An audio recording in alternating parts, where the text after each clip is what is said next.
Reflejos, un programa de Péndulo Radio con Luis Luna León,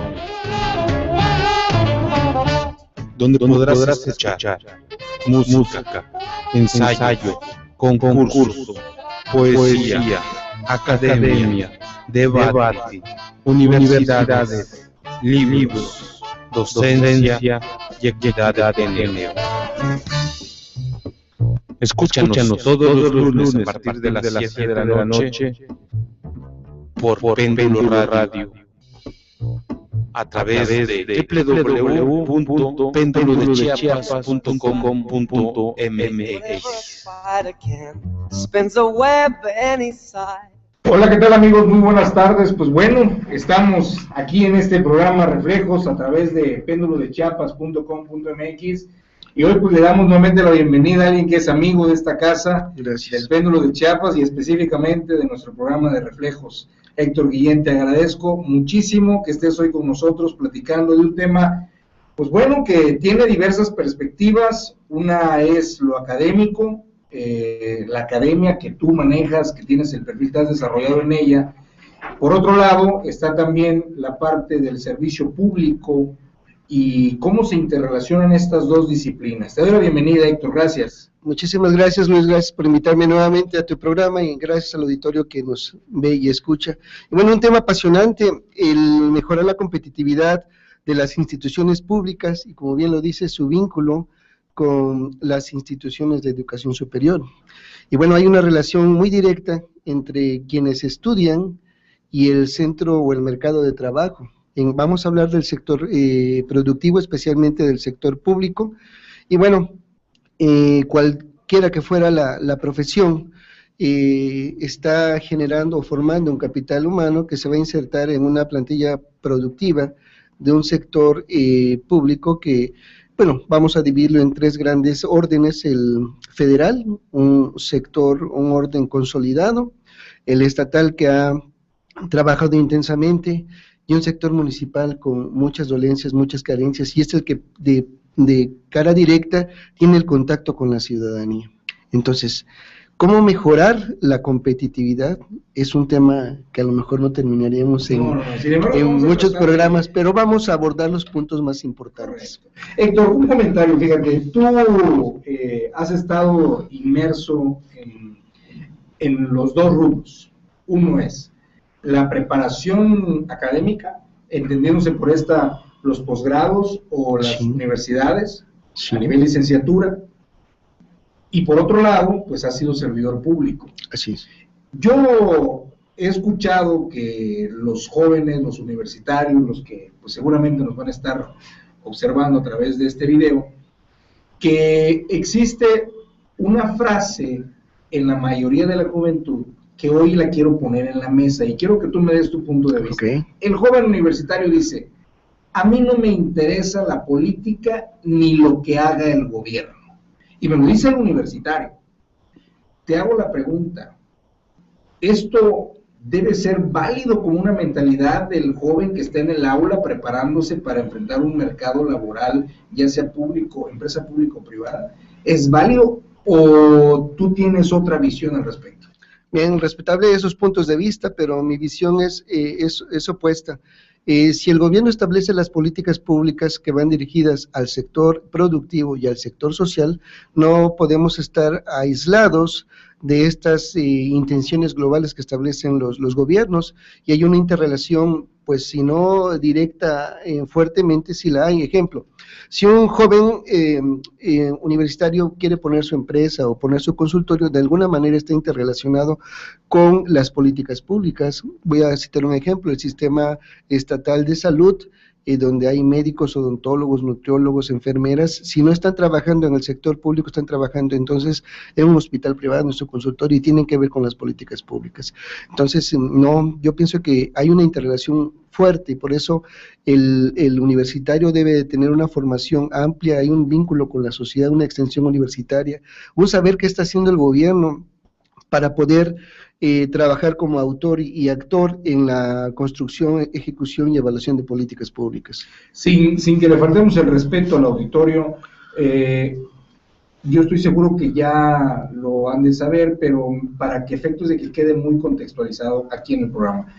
¿Qué se entiende por política pública? Bueno, una política pública es un conjunto de intenciones globales que parte de una necesidad de la sociedad, por eso es pública, por eso es social, y que recoge las necesidades, se formula a través de intenciones globales que son planteadas en un plan nacional, estatal o municipal de desarrollo. Posteriormente viene una intervención gubernamental directamente, que es a través de una dependencia, a través de un programa, de una acción, se ejecuta y tiene una evaluación. Entonces tiene un ciclo la política pública. Correcto, entonces significa que, bueno, es la manera en la que se lleva a cabo el beneficio social a través de las instituciones, ¿no? Contempladas en un plan estatal de desarrollo, municipal o federal o nacional, pero bueno, al final de cuentas es la manera en la que se piensa focalizar la atención hacia una necesidad de la realidad. Es correcto. Correcto. Ahora bien, las universidades, ¿qué pasa con los planes de estudios de las universidades? ¿Están acordes a la realidad, responden a la realidad que requiere no el ámbito social, sino que requiere el perfil laboral? Es decir, el joven sale preparado formalmente para poder incursionar en un mundo laboral. Bueno, a lo mejor hablar de términos generales de las universidades es complejo, pero arbitrariamente vamos a armar tres grandes categorías. Aquellas que tienen un modelo educativo contemporáneo, acorde, basado en a lo mejor en teorías del constructivismo, basadas en problemas, con enfoques resolutivos, y donde tienen una plantilla de docentes con mucha capacitación. Entonces el alumno aprende a trabajar en equipo, aprende a trabajar con metodologías y sale conociendo el entorno donde vive. La segunda categoría son los que tienen en término medio estas condiciones. A lo mejor pueden tener maestros excelentes, a lo mejor no los pueden tener, pero se cuenta con un modelo educativo que al menos vincula el quehacer de los docentes, las tecnologías educativas, la posición del alumno y en sí el conjunto o la relación que tiene la universidad con su contexto. Y en una tercera categoría, aquellas que no tienen modelo educativo y como que preparan al vapor a los alumnos, y bueno, generan compañeros o alumnos que egresan a lo mejor en un combo académico, en una licenciatura con poco tiempo, y puede hacer la maestría, a lo mejor en 3.5 años ya eres licenciado y maestro. Entonces, esas tres categorías y cómo se insertan en las plantas productivas. Y bueno, Chiapas tiene la población económicamente activa, gran parte tiene actividad en el sector terciario.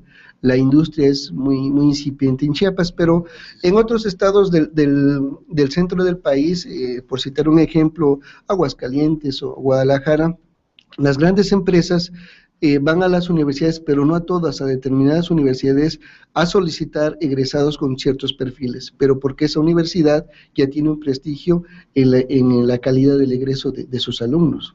Entonces, no lo hablen, sino a esta y a esta quiero egresados. Cuestión que no pasa aquí en el estado, porque ya hemos comentado que la actividad del sector secundario es menor. Pero independientemente a eso, creo que es una reflexión el que todas las instituciones de educación superior formen al profesional y no al profesionista que está necesitando Chiapas. Claro. ¿Qué profesional necesita Chiapas? Que sepa trabajar en equipo, que aplique los valores éticos en el ejercicio de su actividad, que conozca perfectamente el contexto, que utilice herramientas tecnológicas para favorecer sus procesos, sus actividades, y bueno, creo que al menos serían de las mínimas que un profesional debe de tener. Entonces, para ponerlo así a manera de viñetas, lo que pude rescatar a tu opinión es que sí, a nivel general, no están acordes con las salvedades que esto tiene. Claro, y lo hemos comentado en otras ocasiones, cuando se hacen los estudios de pertinencia para generar carreras, esos estudios van enfocados a las necesidades de la población, pero también a las vocaciones productivas. Regularmente pasa que hay carreras sobresaturadas, como pueden ser algunas administrativas, de la abogacía, algunas ingenierías, que sobresaturan el mercado, digamos, no tan solo el estatal, sino el local, si estamos hablando de Tuxtla Gutiérrez, pero también hay vocaciones, sobre todo tenemos un litoral que está empezando a aprovecharse de manera importante, tenemos una frontera sur, tenemos gran biodiversidad, creo que las carreras deben estar enfocadas ahí, no digo que no haya, las hay, pero están generando una sobresaturación de determinados perfiles. ¿Y qué pasa con el profesional que egresa? Pues no encuentra trabajo tan fácilmente. Ahora también nos ha pasado que el alumno que está ya por egresar, quiere llegar a ser jefe, ¿no? Y eso es complejo, ¿no? Hay que invertirle un poco en la capacidad de aprender, y posteriormente con una serie de pluralidades vendrán los ascensos. Héctor, en el mundo académico, pues bueno, todo el mundo recuerda a los grandes maestros, ¿no? Los grandes catedráticos que tenían el perfil doctrinario, es decir, conocían perfectamente el libro de Baldor, por ejemplo, sí, ¿no? Y se lo sabían de pe a pa, sí, completamente, pero que no tenían la praxis, ¿no? Y este comentario sale porque, así como pasa que en las universidades están los maestros que dominan una materia porque la han dado por años, pero nunca han llevado eso que están enseñando a la práctica, solamente se quedaron en los ejemplos por citar ejemplos de administración y de Alberto Chavenato, por ejemplo, sí, sus ejemplos, y son los que ponen, hasta ellos mismos los utilizan para la clase, ¿no? Sí. En el servicio público, en la empresa pública, en la estructura de gobierno, ¿habrán servidores públicos así? Es decir, que se quedaron únicamente con lo que la práctica les ha llevado, pero no han, o sea, como se han enfocado en una actividad, ya no han logrado ampliar sus conocimientos y por consecuencia su actividad se ve endeble, no está robustecida con las tecnologías que tú acabas de mencionar, con las nuevas tendencias, con indicadores de desempeño, con el famoso tablero estratégico de control, ya no están, o sea, ellos se quedaron en el modelo, a veces ni siquiera Excel, ¿no? Sus libros. ¿Esto pasará en la vida real? Claro que sí, le has dado al clavo en un punto importante. ¿Cómo se llama esa situación? Es estabilidad laboral negativa. ¿Qué es la estabilidad laboral negativa? Es cuando el funcionario, a lo mejor de nivel directivo, de nivel técnico, lleva trabajando N años en la dependencia y, como tú dices, se lo sabe por rutina y a lo mejor se sabe el A, B, C, pero cuando se le pone la M o la N ya no lo sabe. ¿Qué pasa? Es un experto en lo que viene haciendo durante años, pero no aborda. Ese tipo de funcionarios pueden ser a lo mejor los llamados inactivistas o reactivistas. Inactivista es el que está conforme con la situación que está en su organización. El preactivista es el que reacciona ante un cambio, y el preactivista es el que está generando los cambios constantemente. Entonces, cuando la mayoría de los integrantes de una organización son inactivistas o preactivistas, se cae en lo que es la estabilidad laboral negativa, que está estable la organización. A lo mejor el titular del área no es experto en el tema y el personal directivo y el técnico les dan las tareas y cumplen eficientemente con estas, pero ABC, y de ahí está todo estable. Pero cuando hay una evaluación externa o cuando a lo mejor hay una persona con más capacidad, entonces se da cuenta de que esto está estable, pero que la institución no ha avanzado. Por eso las tendencias, no tan solo en la educación superior, sino en las instituciones, hay una línea que se llama la nueva gestión pública, que incorpora muchos elementos a la administración pública, elementos exitosos de las empresas privadas, como por ejemplo sistemas de gestión de la calidad, una posición diferente y visionaria de los líderes. Al funcionario lo ven no como colaborador, sino como persona, aplicación de las tecnologías de la información, responsabilidad social. Así están teniendo ya las tendencias en la administración pública. Yo he podido, el servicio público no nos es ajeno, y he conocido a grandes funcionarios, en el término laboralmente hablan, grandes funcionarios que conocen, como bien dices, ¿no? Se conocen el ABC de su actuar, lo manejan al 100%. Pero cuando viene un requerimiento, un reajuste a la normatividad y dicen, mira, todo lo que tú haces hoy lo vamos a tener que subir a una nueva plataforma tecnológica. Y todo ese registro de operaciones lo vas a tener que hacer. He visto desvanecerse a ese funcionario respetado. Y él, hasta el rictus, ¿no? Y reconociendo una capacidad no explotada de él, porque seguramente la capacidad la tiene, pero no está explotada. Entonces, se queda en el estatus, como dices tú, en una estabilidad laboral negativa, ¿no? Y ahí tienen que recurrir a esos, y buscan al programador, o sea, alguien que no los vaya a superar, porque ellos pues siguen siendo el rey. Claro. Entonces, esto es una constante en el servicio público. Bueno, habría que, sí, es una constante.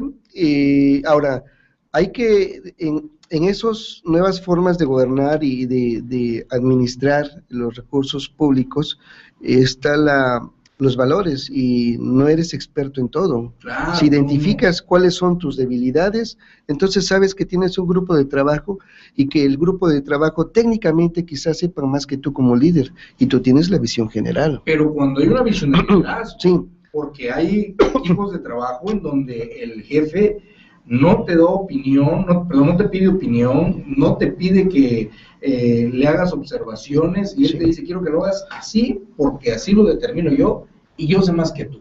Claro, y hay que diferenciar entonces, el liderazgo no está exclusivamente fundamentado por un puesto jerárquico, porque puedes ser jefe y ocupar un lugar jerárquico, y puedes no ser líder. Claro. Puedes ser líder y no tener un puesto jerárquico. Lo ideal es de que quienes toman las decisiones tengan esa capa de valores que hacen falta mucho, y bueno, esa capa a lo mejor no lo obtienes en el gobierno, ni lo obtienes en la escuela, lamentablemente.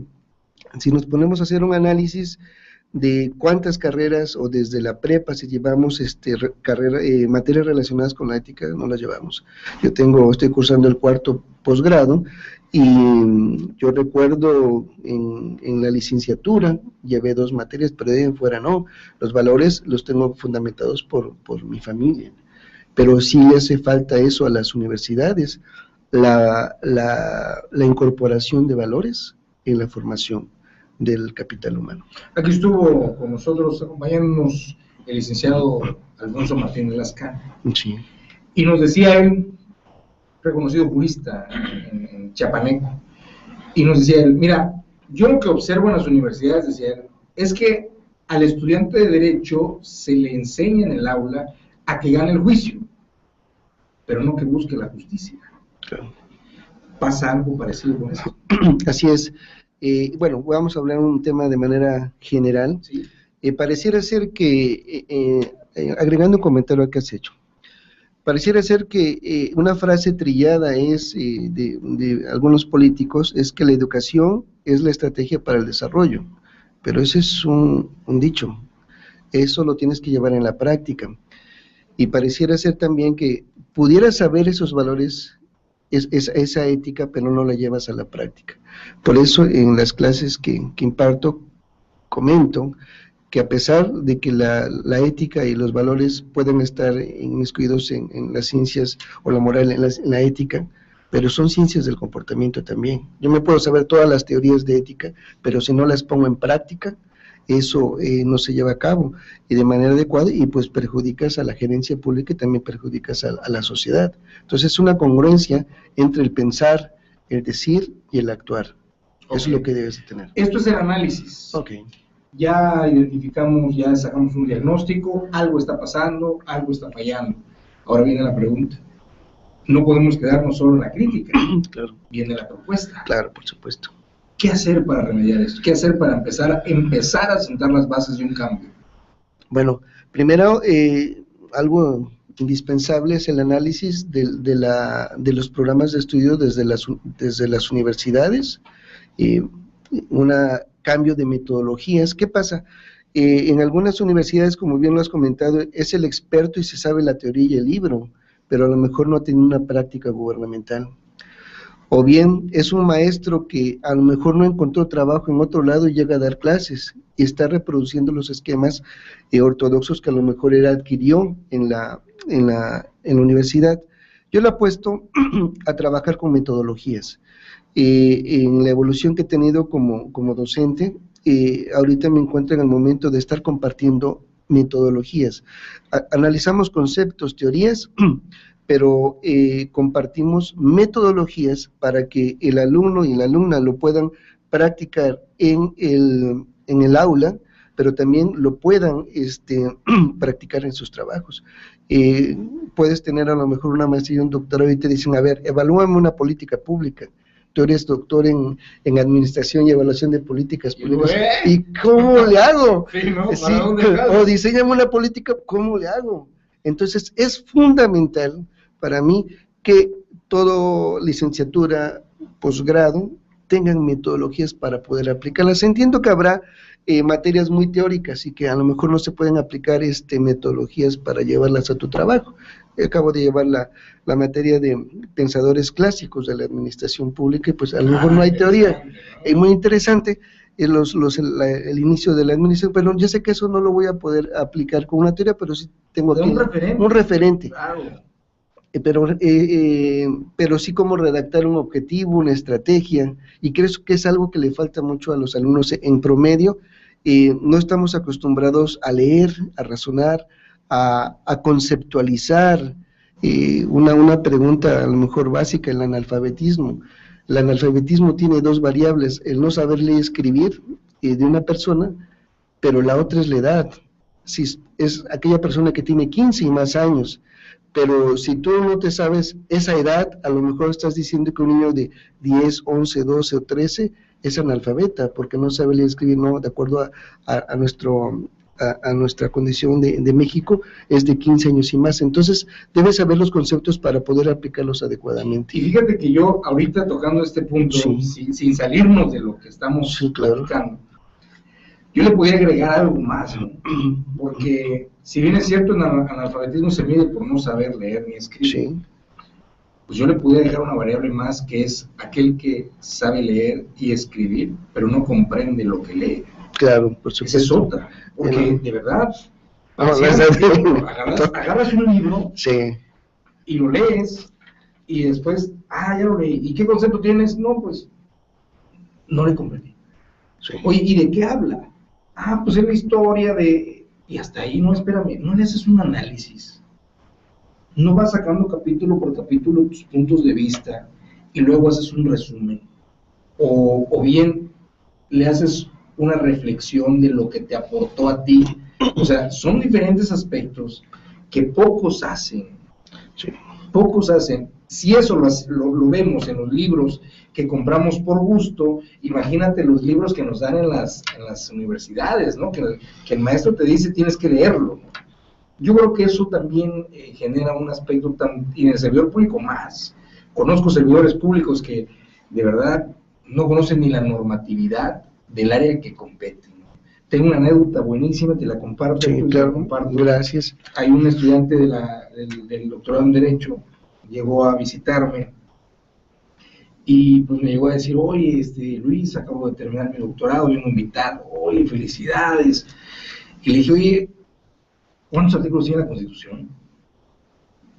Y me volteé a ver y me dice, oye, me agarraste, no sé. Y es en Derecho Constitucional, su doctorado. Entonces, son cosas que a veces pasan en los servidores públicos y que, pues, llegamos al cargo y dicen, bueno, pues ya tengo mi oficina, mi secretaria, tengo mi chofer, tengo un buen sueldo y se acabó. Esa es la realidad. Sí, eso está pasando, pero como rescato lo que es el anécdota suele pasar porque el título no te acredita que tengas las capacidades, te acredita que cursaste N programa de estudios con ciertas características. Una de las partes importantes que no comentamos hace rato, la certificación de competencias, con eso tú puedes decir, aunque mi título avala esto, pero llevo 10 años trabajando en capacitación. Sí. Entonces, junto a mi portafolio de evidencias y ya soy avalado como un especialista en capacitación. Pero suele pasar eso y bueno, rescato lo que comentaste hace rato, de que debemos de saber leer, debemos de saber trabajar en equipo, y eso, pues hay grandes distractores como son el inadecuado contacto con las tecnologías de la información, ¿no? Creo que podríamos a lo mejor arbitrariamente separar en aquellas generaciones donde hacíamos la tarea, íbamos a la biblioteca, hacíamos las fichas bibliográficas, Claro. o comprábamos las estampitas y a mano replicábamos, y ahora el copiar y pegar sin la reflexión. Bueno, eso son a lo mejor las desventajas que están teniendo la globalización y la aplicación de las TIC, pero se deben, creo que es tiempo de hacer grandes cambios en las instituciones de educación superior, y creo que también hay escuelas que están trabajando fuertemente en esos cambios, hay áreas de gobierno también muy normativas y con muchos avances, Sí, claro. y bueno, se debe de emular estos éxitos que se tengan. Y bueno, el alumno debe de saber escribir, también es otra cosa, hablaste de saber leer, el hecho de trasladar tus ideas a un papel con orden, eso cuesta también mucho trabajo en la escuela, cuando les pones a redactar con algunas metodologías los objetivos, las estrategias. Bueno, debemos de sentir esos deseos de mejorar y poder canalizarlos adecuadamente. Parto de trabajar con metodologías para leer, metodologías para escribir, metodologías para, también otro punto importante, que tú das clases de eso, de cómo saber hablar en público. A lo mejor un profesional les cuesta mucho temor a hablar en público. Ese es un profesionista, debe saber vender bien una idea por escrito, verbal, y ser técnico, por supuesto. Héctor, tú eres un hombre muy dinámico, sobre todo en este rubro de la academia. Ya hoy estás abocado a un proyecto, estás involucrado en una vertiente muy interesante acerca de la investigación. Y en mis notas yo tengo que hoy estás trabajando en algo que va enfocado a la profesionalización de los servidores públicos, basándonos siempre en una planeación para el desarrollo. Bueno, tengo dos líneas que a mí me apasionan, la calidad, y tú también eres maestro en calidad y cogíamos del mismo pie.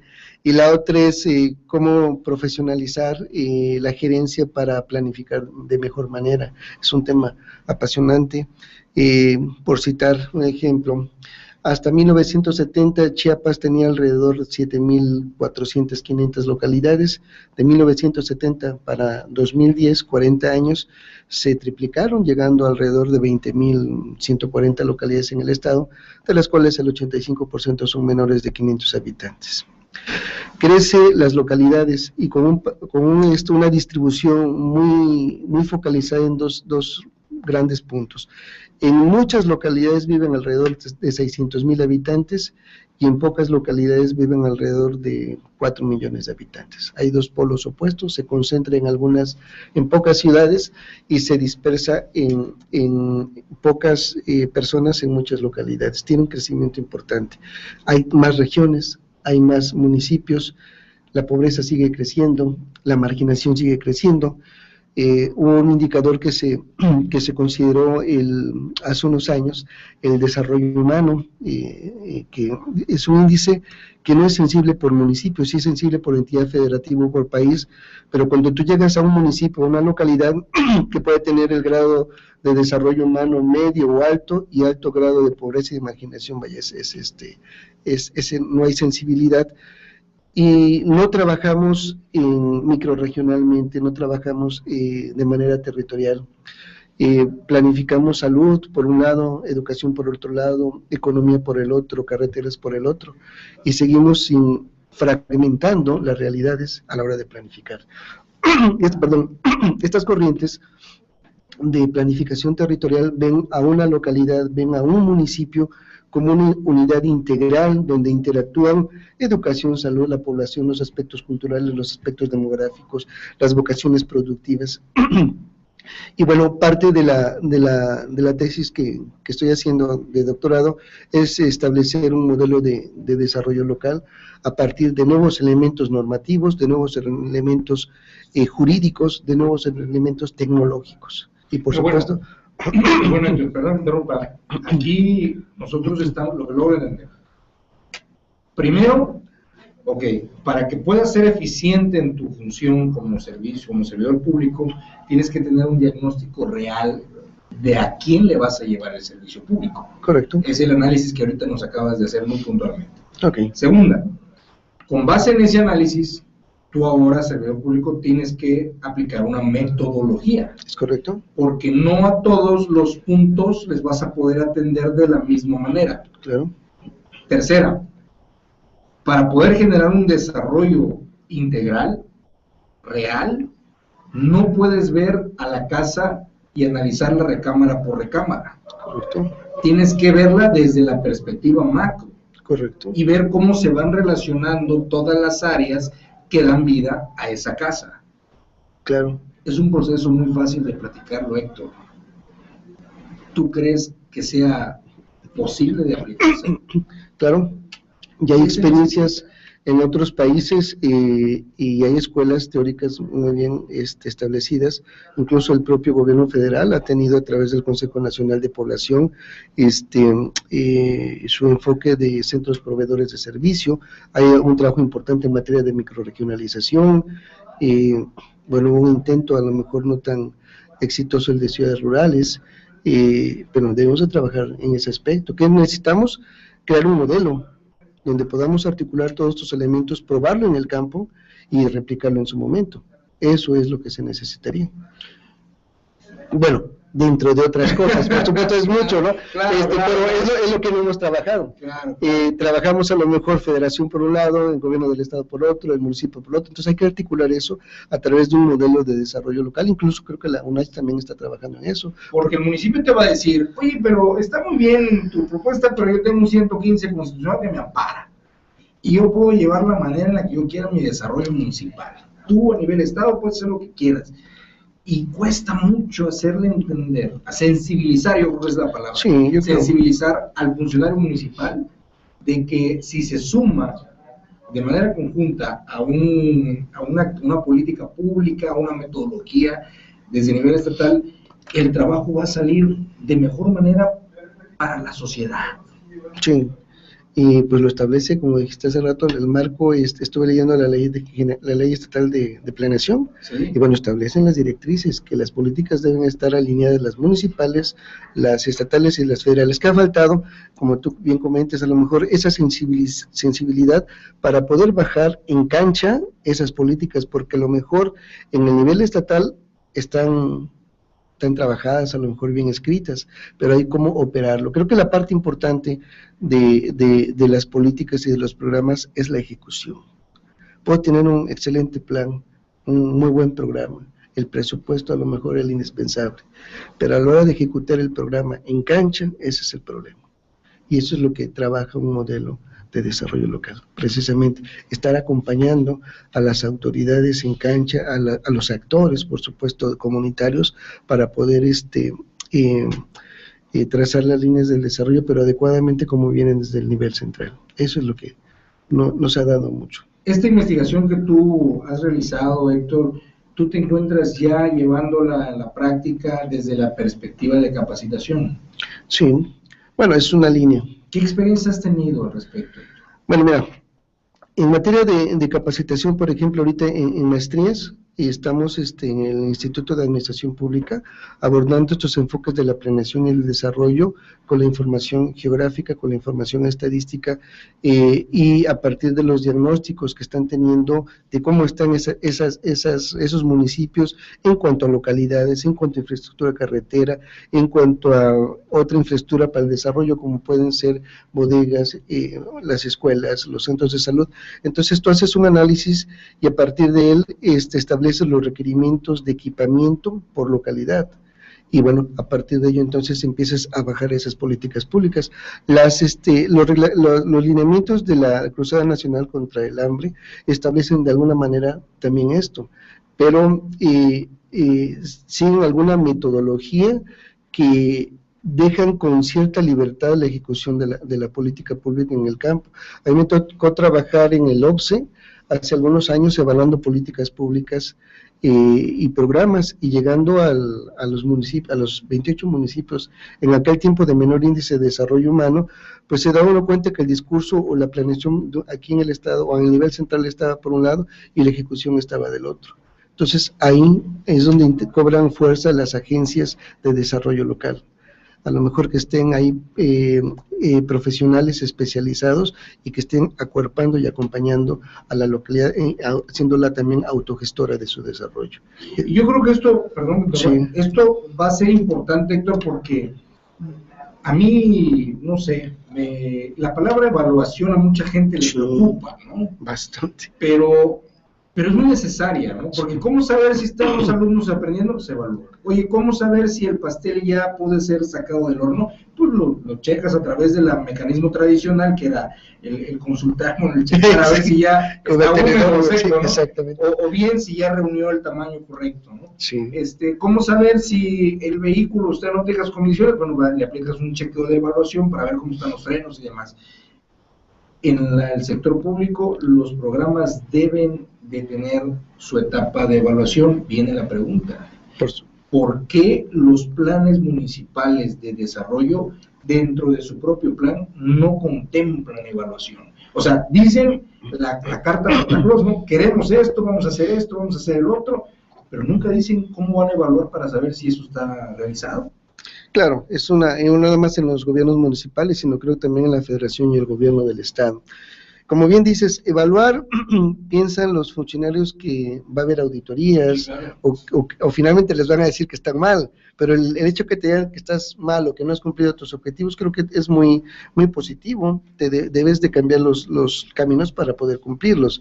Ahora, hasta hace unos años, de acuerdo a lo que yo sabía de quién evaluaba en los estados, en el país alrededor de 10 áreas independientes al gobierno estatal, que generalmente estaban en el Congreso o en los órganos de fiscalización, se encargaban de evaluar la política pública.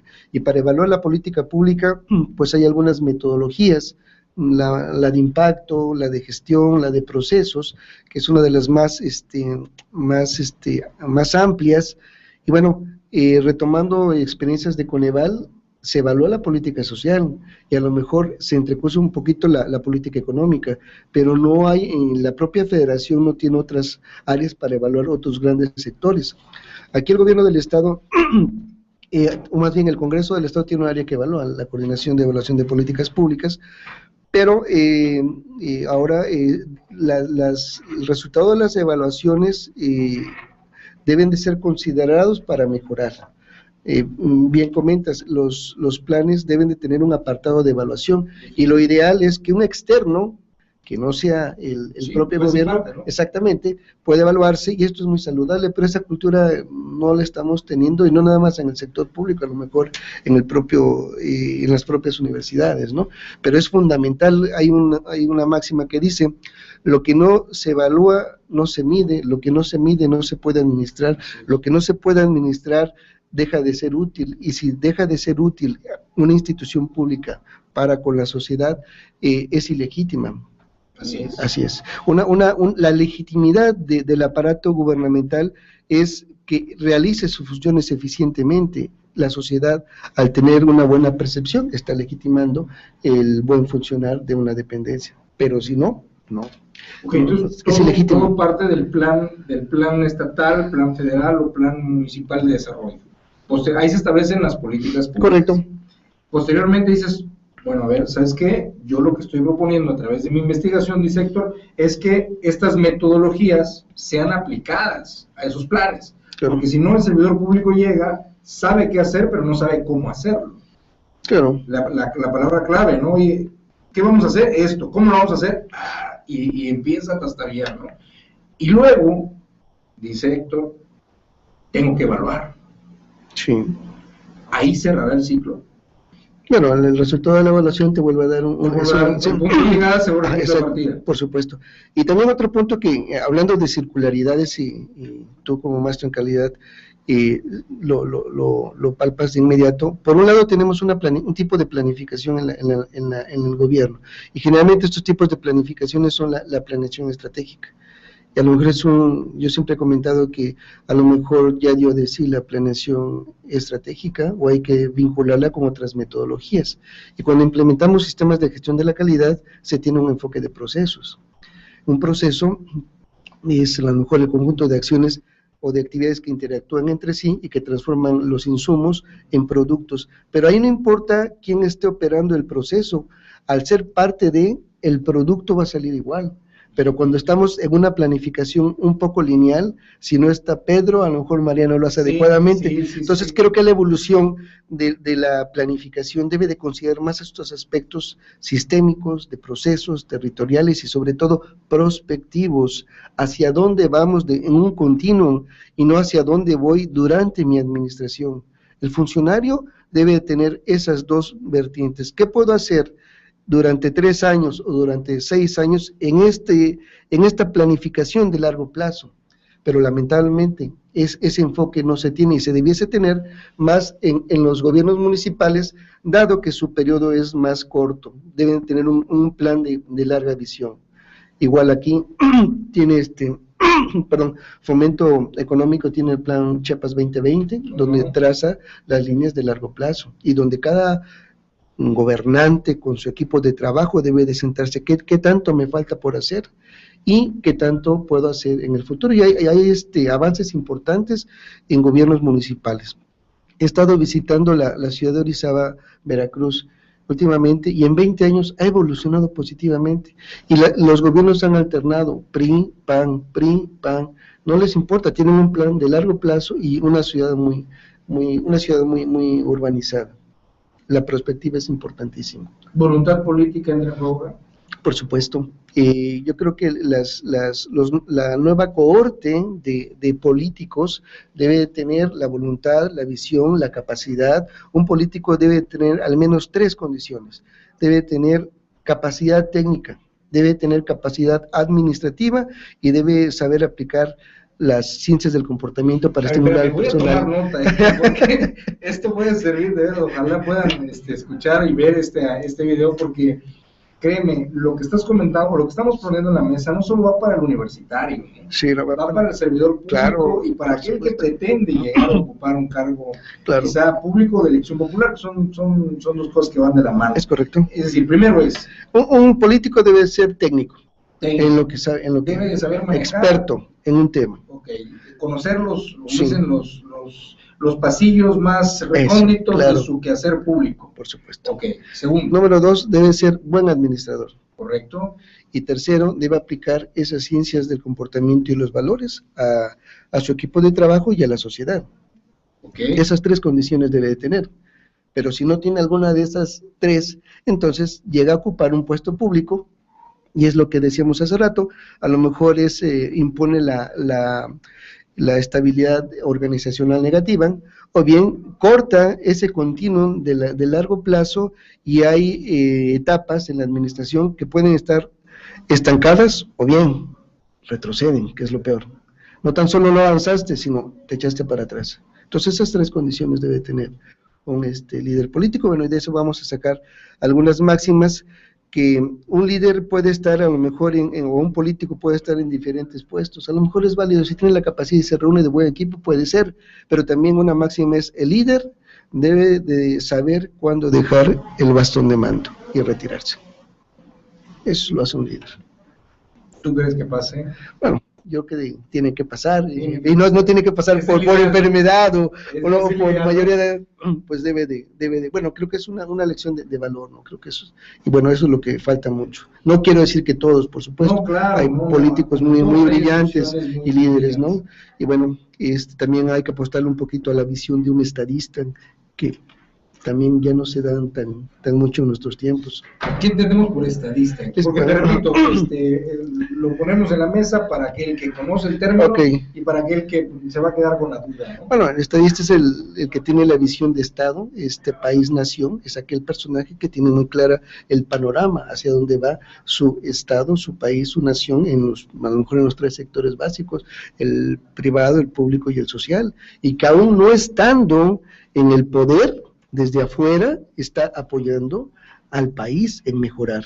Creo que lejos de cualquier crítica que puede ser muy bien aceptada, a mí quien se me es una persona con una visión y con una congruencia es el presidente uruguayo, Pepe Mujica, que incluso de sus últimos convenios internacionales cede puertos marítimos a Paraguay, dado que no tiene puerto. Y fíjate qué bueno que tocas el caso del presidente uruguayo. Él viene a representar el ejemplo claro de lo que pasa en el servidor público, en lo que pasa en el universitario, que decide llevar una visión así, de manera integral, de beneficio social, de completo apoyo a todo el Estado, y llega a pisar callos, como le llamamos en el argot, llega a causar molestias comparado con aquel que no tiene, porque todos se voltean está criticando, lo empiezan a golpear. En las organizaciones pasa. Sí, claro. Llega el servidor público con esta visión de hacer un diagnóstico, de generar sus planes, de aplicar su metodología, de observar resultados, de evaluarlos, de hacer su feedback, su retroalimentación, sí, claro, y luego volver a arrancar sus proyectos, y el vecino, el director de al lado, el servidor público con el que comparte la oficina al lado, empieza a criticar. Sí. Como el clásico de que, oye, no lo termines todo tan rápido, porque si no nos van a pasar sí, así trabajo, pasa, ¿no? ¿Cómo sí, hacerle para luchar contra ese cáncer del servicio público? Esto lo hemos visto y hemos estudiado en los famosos desarrollos organizacionales, sí, qué condiciones debe haber en una institución y políticamente para generar esos cambios organizacionales y administrar el cambio, porque bien sabes que el cambio representa esto que has señalado, pero también bien visto el cambio, hay unos textos de Santiago Roel, que ha trabajado mucho calidad gubernamental, sobre todo en el estado de Nuevo León, que él hablaba de la competitividad gubernamental y de alguna manera a lo mejor la competitividad en el terreno empresarial la podríamos definir como la lealtad que guarda una empresa con su cliente y la que tiene el cliente con esa empresa, por eso ofrece una ventaja competitiva y va a comprar a esa empresa. En la competitividad gubernamental, si yo voy a pedir información geográfica y estadística, pues nada más habrá el INEGI en la federación, no hay otro INEGI, no puede ir a otro lugar.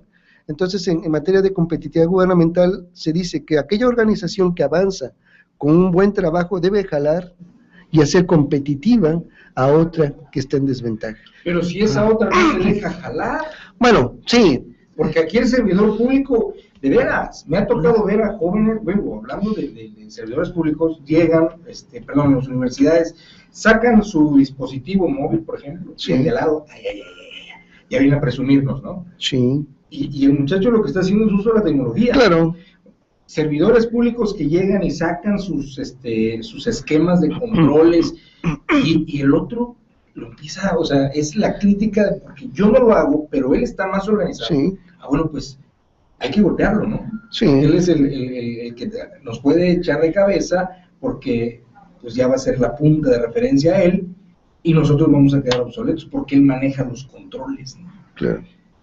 ¿Cómo hacerle? Hay una frase que dice, el líder sueña y crea. Entonces vamos a soñar y a crear. Imaginémonos que hay una modificación a los marcos jurídicos en algún momento, en algún lugar, y que te digan que para ser diputado o para ocupar un puesto público debes tomar un curso propedéutico donde a lo mejor en 3-6 meses te den los elementos básicos de manejo de tecnologías, pero también manejo en la toma de decisiones, que es importante. La decisión si bien es cierto, a veces se toma por un porcentaje de corazonada, se debe tomar en un andamio fuerte y consolidado de indicadores y de información. Con modelos. Con modelos, claro.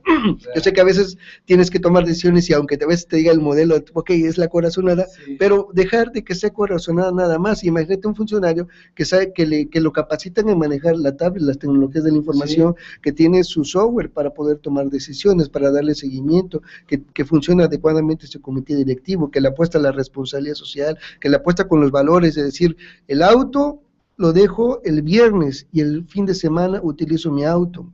Esa es la nueva cohorte de líderes y de funcionarios que debemos de tener, y además lo que comentaba, ser técnico, administrador y aplicar las ciencias de la comunidad. Eso de veras, lo voy a subir a redes sociales. Ok, adelante. Con tu autoría, por supuesto. Pero fíjate que coincido contigo en todo. Yo creo que la planeación es importante, el trabajo que estás haciendo ahorita desde la perspectiva de generar un diagnóstico para poder basarte en ello y después generar un plan, porque pareciera ser, de veras, los planes municipales de desarrollo, se contrata un despacho, sí, ya tienen el machote, o sea, ya tienen el proyectado, lo capturan, lo ajustan con datos y que bajan de algunas páginas. Claro, es un buen porcentaje. Y ese documento que va a servir para que el municipio gobierne a un territorio es elaborado de verdad sin mayor ton ni son. Claro. Y en este punto me vas a dar la razón porque también es un aspecto que se lleva en calidad.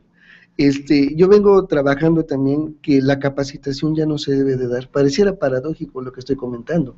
Si hay baja competitividad y la capacitación o la profesionalización son elementos para ser competitiva a una organización junto con otra aplicación de procesos, de tecnologías, bla, bla, bla, pero la capacitación no está llegando a cumplir, porque a lo mejor el capacitador no tiene los perfiles, porque a lo mejor la gente que va al curso no es la gente de las áreas correspondientes. Entonces, la capacitación para mí debe de pasar en un segundo término, y lo que se debe de hacer es modelos de gestión institucional, para que de manera conjunta un grupo de especialistas, 4, 5, 6, 10, estén acompañando, en este ejemplo que estás poniendo, a los gobiernos municipales o bien al gobierno del estado, algunas dependencias, lo estén acompañando y proveyéndoles de metodologías. Entonces, así, creo yo, puedes generar un cambio. Has trabajado con modelos de calidad, he trabajado con modelos de calidad, y hay una diferencia significativa entre poner un modelo y una gestión donde de manera interrelacionada ves el liderazgo, el factor humano, los procesos, la aplicación de las tecnologías, el enfoque al cliente, la responsabilidad social, por supuesto un andamio de indicadores para la mejora continua. Entonces tienes a una organización comprometida en ese trabajo. Y por otro lado, pero ahí tienes un modelo y que vas aplicándolo y desarrollándolo. Pero una institución que no tiene estas tecnologías administrativas sigue de manera lineal y siguen desiguales. No, claro, y si a eso le agregamos que en las universidades no están adecuados sus planes de estudio para poder atender esto, claro, que el joven al egresar va a tener que llevar a cabo ya en el desempeño de su función, pues bueno, pues parte, como dicen, el profesionista nació muerto. Sí, exactamente, es correcto. O sea, no va a tener ni el aire suficiente, o sea, ni las técnicas para poder llegar allá, ni nada, porque lo único que va a traer es el referente de lo que dicen 3, 4, 5 autores, en el mejor de los casos, porque hay gente, me ha tocado alumnos que no conocen un autor de su carrera, no lo han leído. Claro. Entonces, como no traen información, pues bueno, al llegar al mundo laboral, pues están en ceros. Hay una reproducción de esquemas que a lo mejor vienes arrastrando desde la universidad y lo reproduces en una organización. Y si esa organización, la mayoría son así, entonces es lo que llamamos estabilidad laboral negativa. Héctor, estamos a punto de finalizar el programa. Quiero pedirte que, pues bueno, puedas compartirnos qué estás haciendo en este momento, cuáles son sus objetivos, pues bueno, algo que quieras compartir, no solo con los universitarios, sino con los servidores públicos que pues, nos van a hacer favor de sintonizar. Bueno, con los universitarios, bueno, gracias, me estoy dedicando ahorita a la docencia, estoy dando clases en en el instituto en el IES y en el IAP, en posgrados. Estoy cursando el doctorado, estoy como consultor, estoy trabajando en modelos de gestión precisamente. Y bueno, los universitarios que trabajen más en aspectos tan sencillos como el leer, como el saber escribir, como el trabajar en equipo, como que también aprendan a desaprender lo fácil de copiar y pegar, que es algo, se puede decir fácil, pero a lo mejor es complejo. Y bueno, al servidor público, bueno, es el momento histórico de poder generar los cambios. Si no se generan hoy, ¿cuándo se van a hacer? Se van a seguir postergando, y si no los hacen ustedes, los vendrán a hacer otros. Creo que es el momento. Creo que también hay cosas importantes que están realizando en la gerencia pública y se deben de tomar por otras dependencias. Entonces, que si todos trabajamos en conjunto, sociedad, universidades, el sector empresarial y gobierno, creo que las brechas del desarrollo serán más cortas. Agradecerte la invitación y agradecer a tu amplio público el que nos permita llegar hasta sus hogares. No, te agradezco. Y bueno, pues yo, pues el mensaje para los universitarios, aquí pues bueno, dentro de pronto ya doctor. Maestro, Héctor, nada más. El Héctor Guillén, pues bueno, quiero compartir diversos tópicos que creo desde mi perspectiva pueden ser de mucha utilidad para la formación en las aulas de los universitarios.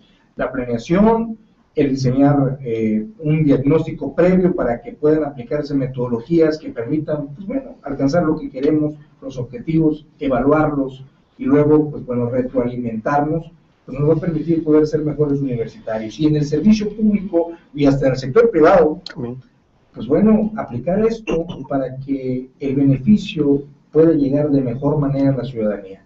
Esto es lo que nosotros estamos trabajando. En esta parte académica te agradezco que, pues bueno, estés trabajando de manera ardua en la investigación. Aquellos servidores públicos que, bueno, ahí en el IAP están... hay muchos servidores públicos que se van a encontrar seguramente con esta visión del maestro Héctor Guillén, que pues una vez más se acude con nosotros para compartirnos su experiencia y sus conocimientos. Héctor, muchísimas gracias. Gracias a ti, muy amable. Gracias. Buenas tardes. Y bueno, pues dejarles la invitación a ustedes para que el próximo lunes a las 7 de la noche nos acompañen en su programa Reflejos a través de pendulodechiapas.com.mx, y cualquier comentario, cualquier sugerencia, pues bueno, las redes sociales están abiertas para todos ustedes. Que pasen muy buenas noches. Hasta pronto. Esto fue Reflejos, un programa de Péndulo Radio, conducido por Luis Luna León. Esperamos contar con ustedes en nuestra próxima emisión. Hasta entonces, gracias.